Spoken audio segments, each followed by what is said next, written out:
This isn't gonna work well. It's fun. Sometimes he's naughty. Sometimes he's nice. But every time he's Dirt Guy. It's Dirt Guy Drive Time with your host, Dirt Guy.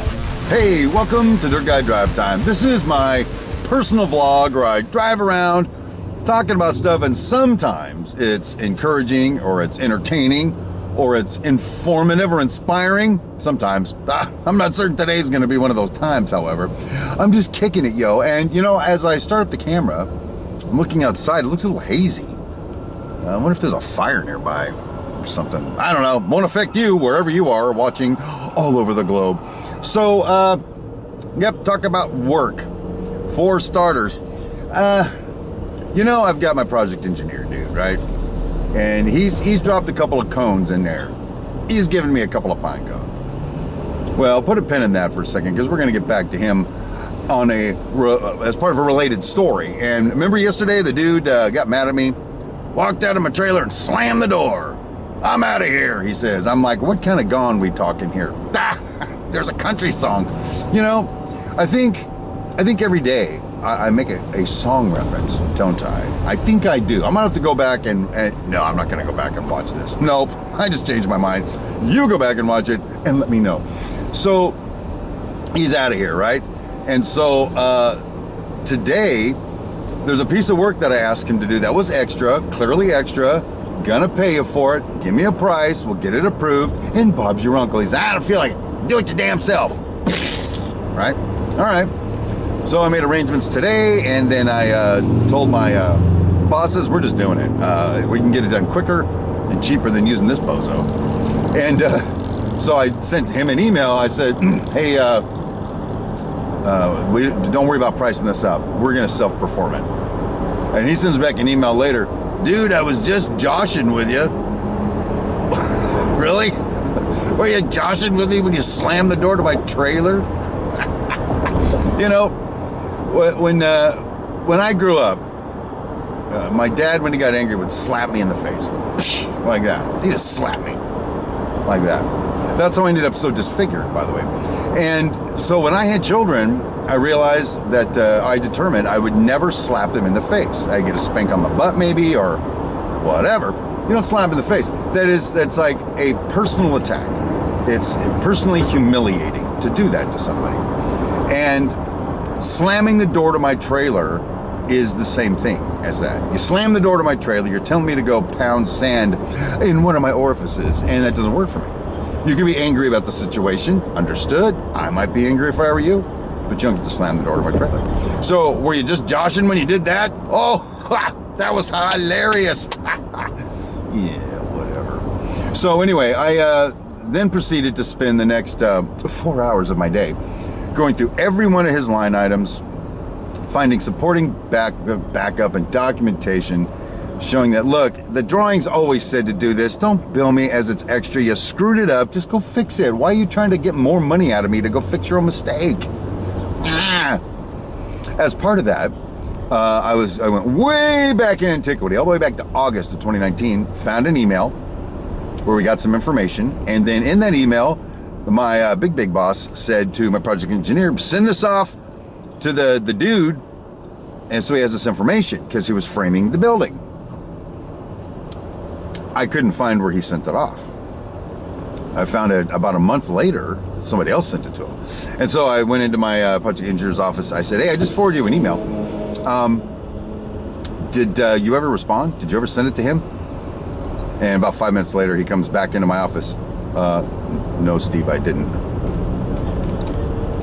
I said, dude, I am sitting here trying to prove to this guy that he had the information to frame the door openings correctly.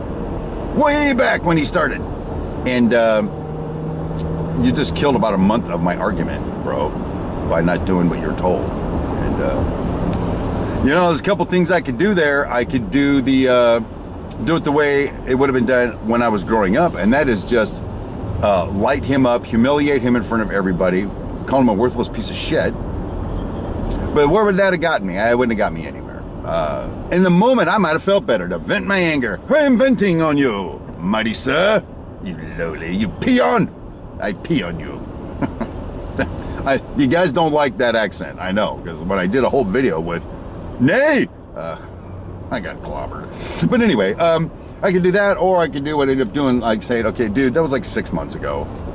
So, you know, I'm not gonna lose my shit on you right now, but dude, this is why your job is so important, and yada, yada, yada. And then I said, there's another superintendent in the room. I said, all right, but you're going to get a spanking. Where's a paddle? Where's a paddle? I need a paddle to spank him with. He's from India. And so he wasn't quite getting that I was joking on the deal, I think. The other superintendents were like just spewing out their coffee. That was so funny. Anyway, so that's kind of one of the work things today. But, you know, there's something that's happened at work the last couple of days that I'd like to talk about that we haven't talked about yet. But first, let me roll back. If you've watched any of my previous videos from a while ago, you know that up until I married Cindy Brown, the queen of everything, and moved in with her and her dogs and cats, to me, animals were just, you know, something to punt across the room. I never punted an animal, trust me. But anyway, you know, I didn't, they were just there, you know, whatever. Like fish, they're just there, whatever. And no offense if you're a fish, by the way. And then moved in with her, and then I spent so much time with these animals because they're a huge part of her life, now our life, that I started realizing that they're like little people. Really, they got their own personalities. I watch them reason things out and problem solve, and I started thinking, what motivated that cat to get up from where it was, walk over there, and lay down over there and start cleaning itself? Why did it just clean itself where it was? Why did it walk over there to do it? Nothing, probably just said, you know, I'm done being here. I think I'll go over here. Little observations like that. So I started going, okay, you know what? Animals are people, and I don't need to be like, I'm sorry, there's some wacky kind of crane thing over there lifting some power lines. I've never seen that before. And I've seen everything. So flash forward to just a little while ago. I'm like now the freaking animals are people too guy, right? And I'm outside having a smoke, I don't know, over a year ago. And while I'm out there in the parking lot, I see a pill bug, little pill bug. And he's just crawling across the ground in front of me, and I just stepped on him, squished him. Even as I think about that story, I feel guilty right now. Here's the thing, I just suddenly, when I did, I'm like, why the hell did I need to do that? He wouldn't hurt anybody. He was just probably on his way home from work. His wife and kids were at the dinner table waiting to greet him, and then where's Dad? Dad's not coming home today. You know, what happens to his family? And I just squished him. There was no reason to squish him. So here's the deal. I established a rule. At that point, if you stay outside of my house, live and let live, baby.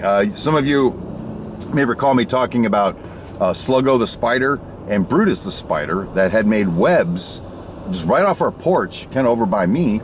And it got to the point where Brutus, I'd come home from work and sit down to hang out with Cindy on the front porch, and all of a sudden Brutus would come down. It's like he came down to greet me.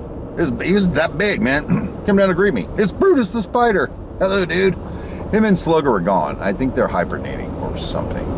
Do spiders hibernate? Hell, I don't know. But they weren't bugging me, so I wasn't bugging them. So we had a good thing going with Brutus and Sluggo.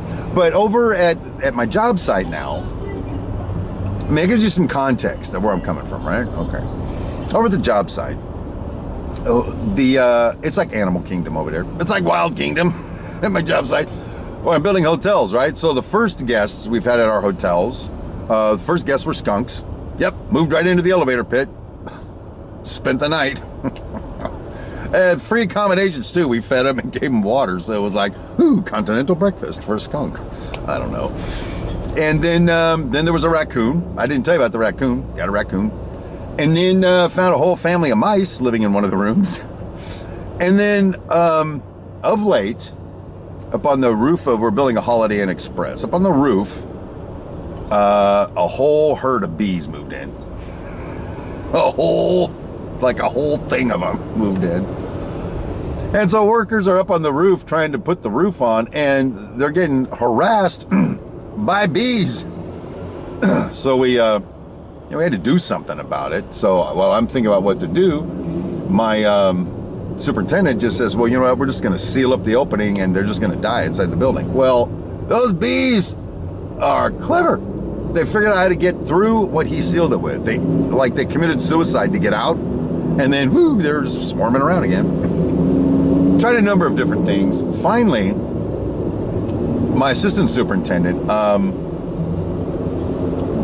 cuts it open in the morning when it's cold so the bees aren't like agitated, reaches in and grabs the honeycomb.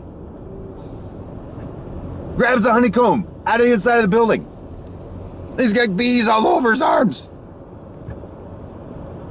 Who does that? He got stung like, I don't know, a bunch of times. I'm like, dude, you're getting stung. He's like, I know. Ooh, even thinking about it right now, it's giving me the jeebies, man. But, yeah, bees doing that. So, but here's the problem now with that, is the bees are just doing their bee thing, right? It's not like they're communists attacking the United States or something. They're just bees. And so I started feeling bad that we're killing all these bees. And then that bastard, he ends up bringing the honeycomb over to my trailer, and some of the bees are following him. I got bees all outside, but he sprayed them with something, and then one by one they start dropping to the ground, and now there's bee carcasses everywhere. I don't know. I think I liked it better when I just thought animals and insects were just nothing.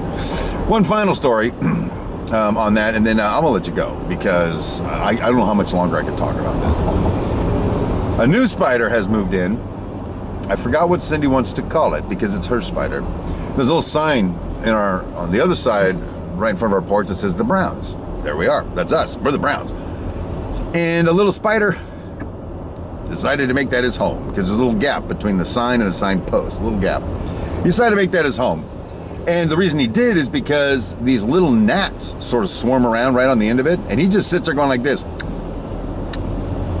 I got up this close to him and I was watching him eat the gnats. It was totally cool. Cindy's like, hey, cool. You got to kill it. I'm like, I'm not going to kill the spiders. You got to kill it. It's kind of black and fuzzy with a red dot on its back. So it's probably not something I want to honk around with. She's like, it was okay when the spiders were over to your side, but in front of me, you got to kill it. I'm like, I am not killing a spider.